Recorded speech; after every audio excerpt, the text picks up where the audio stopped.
हनुमान जी वहाँ कथा सुनने के लिए आए थे।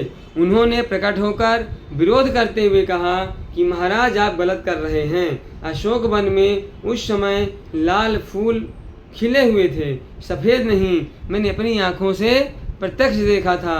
एकनाथ महाराज ने कहा कि मैं तो अपने सीताराम को मानकर कथा कर रहा हूँ और मुझे जैसा दिखाई दे रहा है वैसा कह रहा हूँ। अंत में इस झगड़े को लेकर वे दोनों श्री राम के पास गए।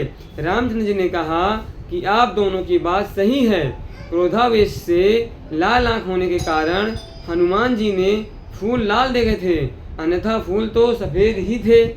जिसकी दृष्टि जैसी होगी उसे वैसी ही सृष्टि दिखाई देगी।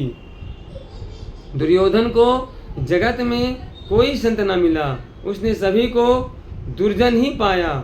युधिष्ठिर को कोई दुर्जन नहीं मिला, उसने सभी को सज्जन ही पाया। संतों के धर्म लक्षण में तितिक्षा को प्राधान्य दिया गया है। सहन करोगे तो सुखी होगे।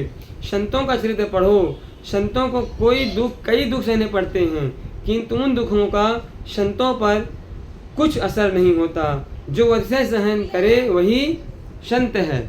जो अतिशय सहन करे वही संत है। एकनाथ महाराज पैठण में रहते थे। गोदावरी नदी की ओर जाने वाले मार्ग पर एक पठान रहता था।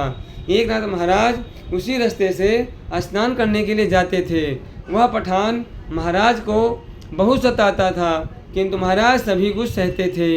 एक दिन उस पठान ने सोचा कि यह ब्राह्मण क्रोधित नहीं होता है तो आज मैं उसे क्रोधित करके ही रहूँगा। महाराज स्नान करके वापस आ रहे थे तो उस पठान ने महाराज पर थूका। महाराज दूसरी बार स्नान करने गए, फिर उस पठान ने महाराज पर थूका। कई बार ऐसा होता रहा, किंतु महाराज क्रोधित ना हुए।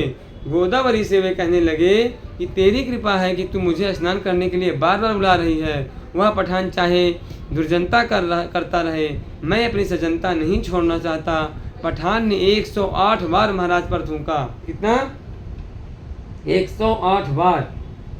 108 बार महाराज पर थूका और उतनी बार महाराज ने गोदावरी में स्नान किया। अंत में वह पठान लज्जित हुआ।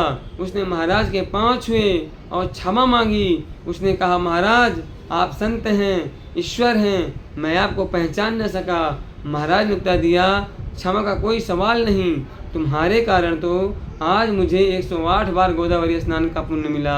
शांति उसी की बनी रहती है जो अंदर से ईश्वर के साथ संबंध रखे। जो ईश्वर से दूर हैं उसे शांति कहाँ मिलेगी।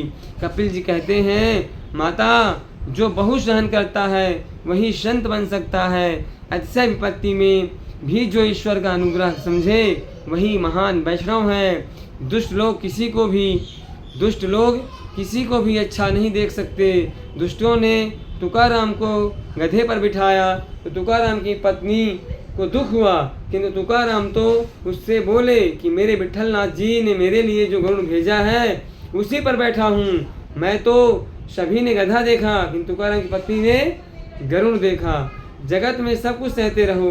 जगत में अंधकार का अस्तित्व है, अतः प्रकाश का मूल्य है। संतों का पहला लक्षण तितिक्षा है, तो दूसरा करुणा, तीसरा लक्षण है सभी देहधारियों के प्रति सुहृद भाव, अजात शत्रु, शांत सरल स्वभाववाद भी संतों के लक्षण हैं। शांति के परीक्षा प्रतिकूल में होती है। अर्थ